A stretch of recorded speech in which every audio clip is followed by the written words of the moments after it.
In this video, I will show you how to create product descriptions on ShineOn. First, log into your ShineOn account.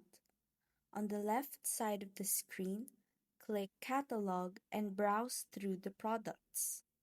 Pick the one you want to customize and open it. Next, scroll down and click Create Your Product. This will take you to the setup page where you will see the description box.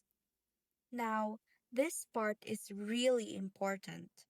Your description is what helps convince customers to buy. Instead of just using the default text, try to make it unique. Highlight the product's best features, mention the material or quality, and even suggest who it would make a great gift for. Keep it short, clear, and engaging. Think of how you would describe it to a friend. Once you're happy with your description, just click Publish, and your product will be live and ready to sell.